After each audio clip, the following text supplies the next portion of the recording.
സ്വന്തം വാപ്പ തൻ്റെ മകളെ വെട്ടിക്കൊന്നു. ഇന്നാ ലില്ലാഹി വ ഇന്നാ ഇലൈഹി റാജിഊൻ. സഹോദരങ്ങളെ, ഇത് കാസർഗോഡ് മഞ്ചേശ്വരം തുമ്മിനാട് എന്ന സ്ഥലത്ത് നടന്ന സംഭവമാണ്. സ്വന്തം വാപ്പ തൻ്റെ മകളെ വെട്ടി വെട്ടി കൊന്നു എന്ന് പറയുമ്പോൾ ആ മകൾ കൊല്ലുന്ന സമയത്ത് വാപ്പ എന്ന് എത്ര പ്രാവശ്യം വിളിച്ചിരിക്കും. ഓർക്കുമ്പോൾ തന്നെ സങ്കടമാവുന്നു. എന്തിനാണ് കൊന്നതെന്നറിയുമോ? സ്വത്ത് ഓഹരി വേണം എന്ന പേരിലാണ്. മകളുടെ പേര് ജുമൈല എന്നാണ്. വാപ്പയുടെ പേര് ഉമർ ഫാറൂഖ്. നിങ്ങളെല്ലാവരും ഈ വാർത്ത ന്യൂസിൽ കണ്ടവരാണെന്ന് എനിക്ക് അറിയാം.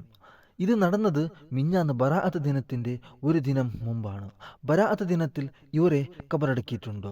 ബറാഅത്ത് ദിനത്തിൻ്റെ ബർക്കത്ത് കൊണ്ട് അള്ളാഹു ആ പൊന്നുമോൾക്ക് ഷഹീദിൻ്റെ പ്രതിഫലം നൽകുമാറാക്കട്ടെ. ആമീൻ. ഉമർ ഫാറൂഖ് എന്ന ആ ഗുണ്ട കഞ്ചാവ് വലിക്കുമായിരുന്നു. തൻ്റെ സ്വന്തം മകളെ വെട്ടിക്കൊല്ലുമ്പോഴും അവൻ കഞ്ചാവ് അടിച്ചിരുന്നു. ഉമർ ഫാറൂഖ് 2 പേരെ ആക്രമിച്ചിരുന്നു. ഒന്ന് അവൻ്റെ മകളെ, മറ്റൊന്ന് അവൻ്റെ ഭാര്യയുടെ അനിയത്തിയുടെ ഭർത്താവിനെയും വെട്ടിയിരുന്നു. 2 പേരും മരിച്ചു ഷഹീദായിപ്പോയി. ഒരേ വീട്ടിൽ തന്നെ ബറാഅത്ത് ദിവസം 2 മയ്യത്ത്. ആ വീട്ടുകാരുടെ അവസ്ഥ എങ്ങനെ ഉണ്ടായിരിക്കും എന്ന് ഒന്ന് ഓർത്തു നോക്കൂ. ഈ 2 പേരെയും ബറാഅത്ത് ദിനത്തിൽ കബറടക്കിയിട്ടുണ്ട്. കഞ്ചാവ് എന്നത് അതിനെ വെറുതെ അല്ല ഇസ്ലാം നിഷിദ്ധമാക്കിയത്. കഞ്ചാവ് അടിച്ചവർക്ക് ഇത് മക്കളാണോ, ഭാര്യയാണോ, ഉമ്മയാണോ എന്ന് തിരിച്ചറിയാൻ കഴിയില്ല.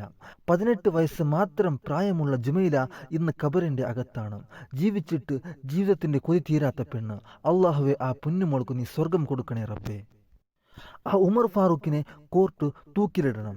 അവനെ 2 കൊല്ലം അല്ലെങ്കിൽ 3 കൊല്ലം ജയിലിലാക്കി പിന്നെ പുറത്തു വിടാൻ പാടില്ല. അവൻ ഇനി പുറം ലോകം കാണരുത്. അവനെ തൂക്കിലിടണം. സ്വത്തിൻ്റെ പേരിൽ സ്വന്തം മകളെ കൊന്നു തള്ളിയ ആ നാറി ഇനി ജയിലിൽ നിന്ന് പുറത്തു വരാൻ പാടില്ല.